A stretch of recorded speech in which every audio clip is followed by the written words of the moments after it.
नमस्कार प्यारे विद्यार्थियों, कैसे हैं आप लोग। प्यारे छात्रों, आज हम कक्षा 8 से एक अध्याय का अध्ययन करेंगे जिसका नाम है हमें संसद क्यों चाहिए। ठीक है, तो प्यारे छात्रों, हमारे देश में शासन की कौन सी व्यवस्था है। ठीक है, आप सबको पता ही होगा क्यों कि हमारे देश में लोकतांत्रिक सरकार है। लोकतांत्रिक सरकार, ठीक है, इसको इंग्लिश में बोलेंगे डेमोक्रेसी गवर्नमेंट। ठीक है, वर्तमान में अगर दुनिया में देखें तो अधिकांश देशों में कौन सी सरकार चल रही है।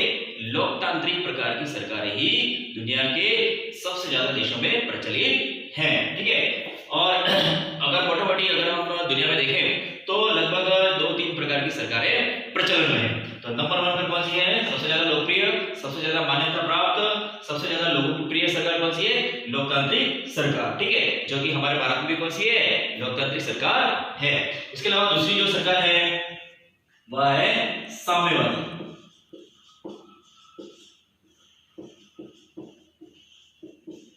और तीसरे नंबर की है राजशाही, यानी राजा का शासन। ठीक है, और साम्यवादी सरकार में ही कभी कभी तानाशाही हो जाती है, तानाशाही, डिक्टेटरशिप। ठीक है, तो अगर हम इन सरकारों के इतिहास के बारे में बात करें तो लोकतांत्रिक व्यवस्था है यह, अगर हम भारत में देखें या यूनान में देखें या दुनिया का अध्ययन करें तो प्राचीन समय में लोकतांत्रिक सरकारें प्रचलन में थी। ठीक है, और बहुत सारी जो जनजाति है, ठीक है, ट्राइब्स है, और उसके अंदर भी इस तरह की व्यवस्था पाई जाती है। साम्यवादी सरकार देखें तो उसका भी अध्ययन करने से हमें पता चलता है कि जो हमारी जनजाति, बहुत सारी ऐसी जनजातियां हैं, बहुत सारे ऐसे टाइप्स की ग्रुप्स हैं, ठीक है, वहां पर ये साम्यवादी सरकारें प्रचलन में थी। लेकिन वर्तमान समय में देखें तो मोटा-मोटी रूप से, व्यवहारिक रूप से बड़े पैमाने पर अगर कहीं किसी देश में इस साम्यवादी सरकार आई तो 1917 में कहां से शुरू हुई, इसकी शुरुआत कहां से हुई, 1917 में रूस से, रूसी क्रांति के बाद वहां पर एक साम्यवादी सरकार बनी। ठीक है, और राजशाही आप जानते हैं ये भी एक सरकार का बहुत ही प्राचीन रूप है और आज तक प्रचलन में है। तो भारत, अमेरिका, पाकिस्तान, श्रीलंका, ठीक है, दुनिया के अधिकांश देशों में सरकार का कौन सा रूप प्रचलन में है, लोकतांत्रिक व्यवस्था वहां पर प्रचलन में है। इसके अलावा रूस, चीन हो गया, और हमारा उत्तर कोरिया हो गया, क्यूबा हो गया, इन देशों में कौन सी व्यवस्था चल रही है, साम्यवादी व्यवस्था चल रही है। और आप सभी जानते होंगे, टीवी बार-बार आपको न्यूज़ चैनल के माध्यम से बताया जा रहा होगा किम जोंग, ठीक है, किम जोंग, जो कि उत्तर कोरिया का क्या है, तानाशाह। ठीक है, तानाशाह, तो वहां पर सरकार कौन सी चल रही है, साम्यवादी, लेकिन वह एक व्यक्ति की सरकार है, तानाशाही वो चला रहा है, डिक्टेटरशिप अपनी चला रहा है। ठीक है, और राजशाही वाली सरकार की बात करें तो ब्रुनेई हो गया, आपका सऊदी अरेबिया हो गया, यूनाइटेड अरब अमीरात, यूएई, ठीक है, इन देशों में कौन सी व्यवस्था चल रही है, आज भी राजशाही व्यवस्था चल रही है। ठीक है, तो हमारे देश में कौन सी है, लोकतांत्रिक सरकार।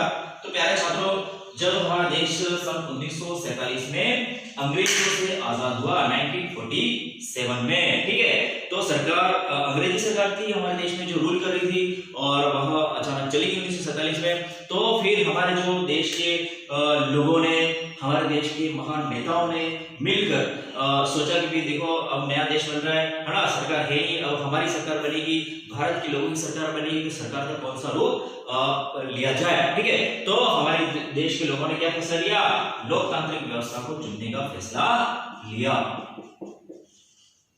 लोकतांत्रिक सरकार कौन सी, लोकतांत्रिक व्यवस्था। ठीक है, और जब देश आजाद हुआ तो यहाँ पर लगभग 563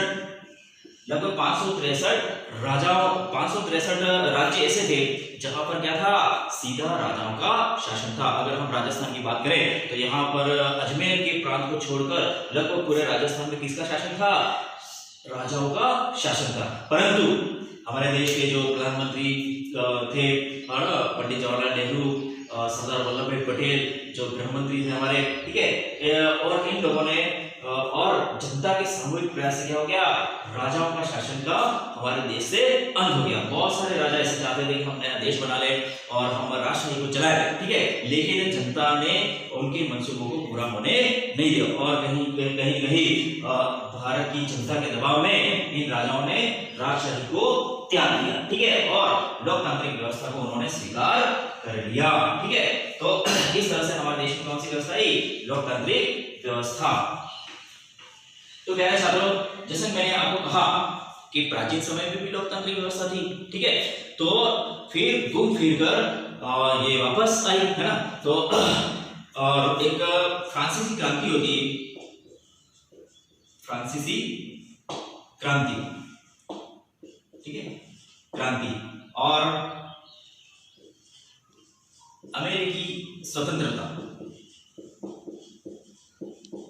ठीक है। तो फ्रांसीसी क्रांति में क्या हो गया कि वहां की जो जनता है उन्होंने राष्ट्र को समाप्त कर दिया, राजा को अपने पद से हटा दिया और वहां पर लोकतांत्रिक सरकार की नींव डाली। और इसके बाद अमेरिका भी क्या है, इंग्लैंड से स्वतंत्र हो गया और फिर अमेरिका के लोगों ने सोचा कि हमारे देश में कौन सी सरकार अच्छी रहेगी, ठीक है, तो वहां के लोगों ने भी फैसला लिया और वहां पर भी डेमोक्रेसी वाली सरकार उन्होंने चुनी, ठीक है। तो इस तरह से क्या हो गया कि प्राचीन समय में लोकतांत्रिक व्यवस्था थी और हजारों साल बाद घूम फिर कर यह व्यवस्था वापस आई, ठीक है।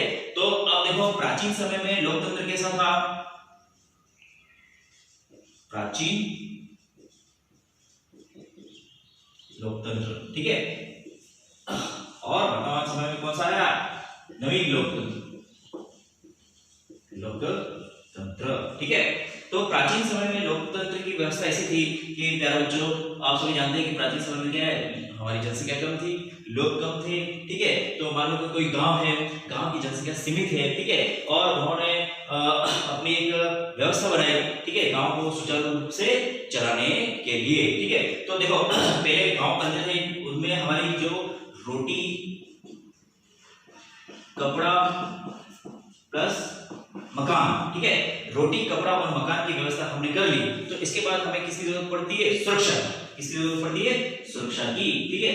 तो सुरक्षा जैसे महत्वपूर्ण कार्य के लिए हमें सरकारों की आवश्यकता होती है, ठीक है। और यहाँ पर क्या था, लोकतांत्रिक जो सरकार प्राचीन समय में चल रही थी, तो यहाँ पर लोग सीमित थे, जनता सीमित थी, ठीक है, लोग आपस में मिलजुल कर कोई कोई निर्णय या फैसला लेते थे, है ना। निर्णय ये होता था कि देखो हमें क्या करना है, क्या नहीं, क्या हमारे हित में रहेगा, क्या हमारे अहित में नहीं रहेगा, जो हमारे हित में है वो हमें करना है और जो हमारे हित में नहीं है वह कार्य हमें नहीं करना है, ठीक है। तो इस तरह के निर्णय लिए जाते थे। तो यहाँ पर क्या है, सबकी सहभागिता, जन सहभागिता थी, ठीक है, और जन सहभागिता से निर्णय लिया जाता था, व्यवस्था की जाती थी, ठीक है। तो अब ये जो व्यवस्था थी ये किस तरह की, प्रत्यक्ष लोकतंत्र, कैसा था, प्रत्यक्ष लोकतंत्र, ठीक है। तो चूंकि यहाँ पे जनसंख्या कम थी, है ना, लोगों की संख्या कम होने की वजह से सब लोग क्या है, सहभागिता कर पा रहे थे। इसके अलावा यहाँ पर जो लोग थे उस जमाने में उनका काम भी क्या था, सीजनल था, ठीक है। तो लोगों का समय बहुत था, जैसे कि कोई मटके बना रहा है तो वह गर्मी में मटके सप्लाई करेगा, ठीक है, तो 6, 7, 8 महीने काम करेगा, बाकी समय में इसके पास काम नहीं रहेगा। इसके अलावा किसान है तो किसान भी 2 सीजन में काम करता है, बाकी एक सीजन वह फ्री रहता है, ठीक है। तो यहाँ पर क्या है कि जब निर्णय लेने होते हैं, सरकार चलानी होती है, तो सब लोग क्या है आसानी से निर्णय ले लेते थे, ठीक है। और फिर घूम फिर कर हजारों साल बाद यह लोकतांत्रिक व्यवस्था पुनः आई, ठीक है। तो फ्रांस के रास्ते से, अमेरिका के रास्ते से, अब क्या हो गया प्यारे छात्रों कि अब देखो जनसंख्या बढ़ गई, शहरों का आकार बढ़ गया, गांव का भी आकार बढ़ गया, ठीक है। अब देखो यहाँ पर क्या हो गया, प्रत्यक्ष लोकतंत्र संभव नहीं था, प्रत्यक्ष लोकतंत्र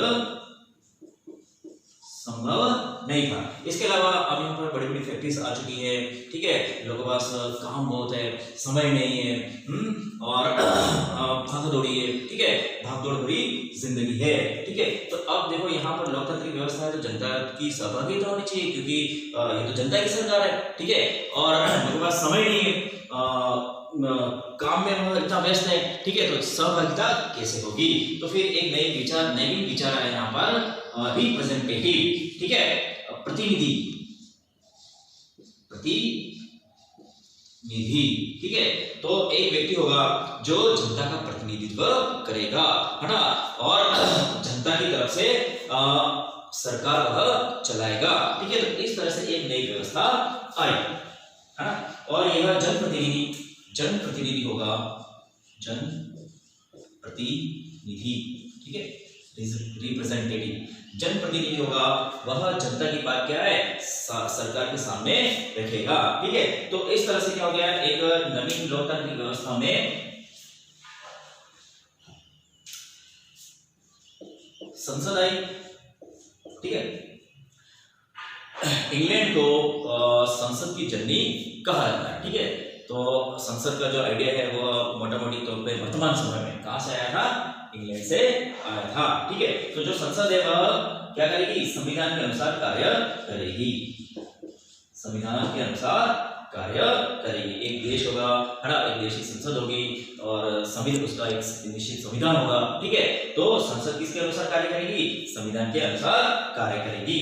और फिर क्या होंगे, राजनीतिक दल, राजनीतिक दल के माध्यम से जो जनप्रतिनिधि, ठीक है, राजनीतिक दल के माध्यम से जनप्रतिनिधि जनता के मध्य जाएंगे, ठीक है, और जनता के कल्याण की बात करेंगे, ठीक है।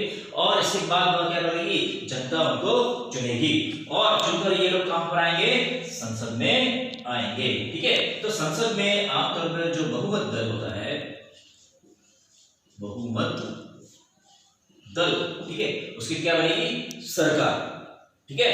और बाकी लोग क्या करेंगे, तो बाकी लोग क्या करेंगे, सरकार के कार्यों पर नियंत्रण करेंगे। तो इस तरह से सरकार क्या करती है कि व्यवस्था बनाती है ना, निर्णय लेती है, देश को चलाने का कार्य करती है, ठीक है।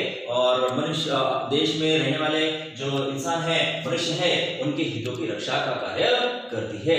इसके अलावा जो सरकार है उसको भी वह नियंत्रित करने का कार्य करती है, ठीक है। तो प्यारे छात्रों, जैसे कि मैं उदाहरण बताऊं कि संसद में किस तरह से कार्य होता है, ठीक है, किस तरह से निर्णय लिए जाते हैं, किस तरह से बहस होती है, किस तरह से संसद में जनता की जो दुख है, जनता की जो समस्या है, जनता जो कहना चाहती है, उसका प्रतिफल कहां पे आता है, संसद में किस तरह से आता है, ठीक है। तो मान लेते हैं कि सरकार ने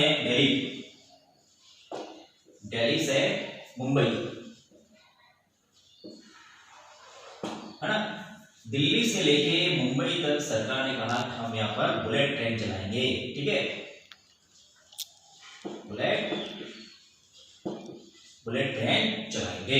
तो सरकार ने निर्णय लिया कि सरकार क्या करेगी, दिल्ली से मुंबई तक एक रेल मार्ग का निर्माण करेगी और इस रेल मार्ग से बुलेट ट्रेन चलाएगी, ठीक है। तो प्यारे छात्रों, बुलेट ट्रेन जो कि लगभग 300 किलोमीटर प्रति घंटा, 400 किलोमीटर प्रति घंटा, 200 किलोमीटर प्रति घंटा की रफ्तार से चलती है और दुनिया के बड़े बड़े देशों में, ठीक है, जैसे कि जापान हो गया, चीन हो गया, ब्रिटेन हो गया, ठीक है, फ्रांस हो गया, ऐसे बड़े बड़े देशों में ये व्यवस्था है, पढ़ा जाता है कि ये व्यवस्था है, लेकिन हमारे देश में अभी तक ये व्यवस्था नहीं है। तो अगर सरकार ये निर्णय लेती है कि देश में बुलेट ट्रेन चलाएगी तो ये बड़ी हर्ष का विषय है, उल्लास का विषय है, हमारे देश के लिए एक गर्व का विषय है, ठीक है। तो प्राथमिक स्तर पर क्या है, ये कार्य बहुत अच्छा नजर आ रहा है। लेकिन अगर संसद के माध्यम से क्या हो गया कि यहाँ पर एक दूसरा पहलू भी सामने आएगा, तो एक सांसद होंगे, वह बात रखेंगे, सरकार ने कहा कि देखो हम ये ट्रेन चलाना चाहते हैं,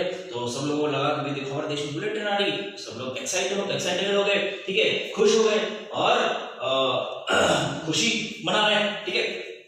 तो अब क्या हो गया कि भाई देखो कुछ लोग ऐसे संसद में होंगे जो सवाल उठाएंगे, वो कहेंगे कि देखिए आप लोग दिल्ली से बंबई तक क्या कहते हैं बुलेट ट्रेन चलाना चाहते हैं, अच्छी बात है, ठीक है, लेकिन ये लगभग 1400 किलोमीटर लंबा रास्ता है और 1400 किलोमीटर रास्ते में आप क्या है कि यहाँ पर बुलेट ट्रेन की पटरियां बिछाएंगे, पटरियां बिछाने के लिए आपको जमीन चाहिए और आप लोगों से जमीन का अधिग्रहण करेंगे, आप लोगों से जमीन लेंगे, ठीक है। तो इस जमीन में क्या हो गया, किसी का घर जाएगा, किसी की दुकान जाएगी, किसी का खेत जाएगा, किसी का गोदाम जाएगा, ठीक है, किसी का कुछ और अन्य जाएगा, प्रॉपर्टी लोगों की जाएगी।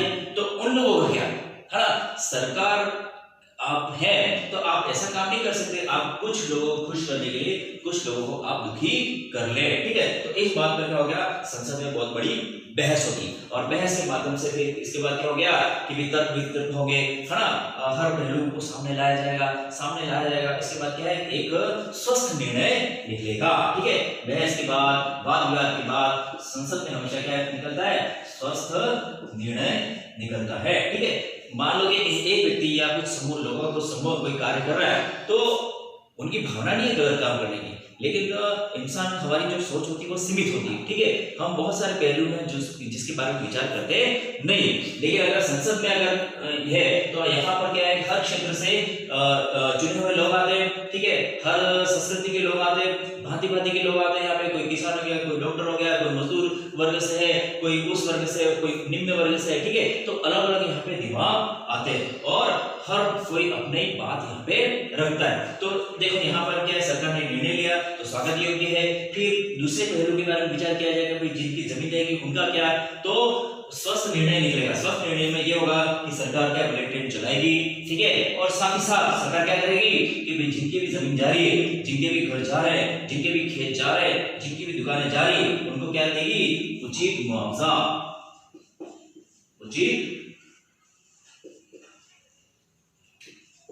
मुआवजा, ठीक है। तो प्यारे छात्रों, हमारे हितों की रक्षा के लिए हमारे को संसद की बेहद आवश्यकता है। लोकतांत्रिक व्यवस्था में बिना संसद के कल्पना ही नहीं की जा सकती, ठीक है। एक जैसे मैं दूसरा उदाहरण बताऊं आपको कि किस तरह से संसद होती है, वह गलत कार्य को करने से रोकती है, ठीक है।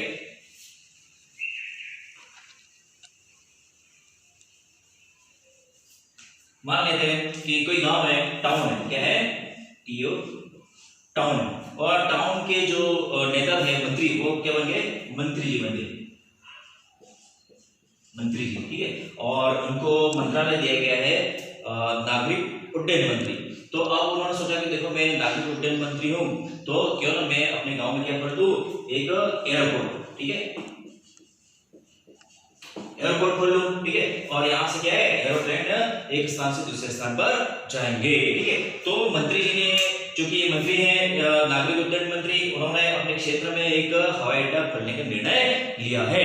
तो प्राथमिक स्तर पर ये निर्णय क्या है, सबके लिए स्वागत योग्य है ना। गांव के आसपास के लोग भी खुश हो जाएंगे कि चलो यहाँ पे हवाई अड्डा खुल गया है, हाँ यहाँ पर अब प्लेन आएंगे, ठीक है। तो उन्होंने ऐसा निर्णय ले लिया, लेकिन जब ये अपनी बात यहाँ पे संसद में रखेंगे तो फिर उनसे सवाल किए जाएंगे कि देखो मंत्री जी, आप अपने क्षेत्र में लोगों के विकास के लिए एक एयरपोर्ट खोलना चाहते हैं, ये बड़े हर्ष का विषय है, ठीक है। लेकिन क्या ये जो प्लेन यहाँ से, मान लो कि आपके गांव से बंबई जा रहा है, आपके गांव से दिल्ली जा रहा है, ठीक है, तो यहाँ पर क्या है कि लोगों की के पास इतनी क्षमता है कि वह यात्रा कर सके। तो एक कमेटी जाएगी, कमेटी जाके फिर यहाँ पे सर्वे करेगी और पता चला कि पूरे साल में इस गांव में या इस क्षेत्र में 10 लोग ऐसे हैं जो जिनको सालाना हवाई यात्रा करने की आवश्यकता होती है, ठीक है। तो फिर यहाँ पर सालाना 10 लोग हैं और अगर हवाई अड्डा यहाँ पे खोला जाए, यहाँ पर एरोप्लेन चलाया जाए, तो सरकार के लिए तो ये नुकसान वाली बात होगी,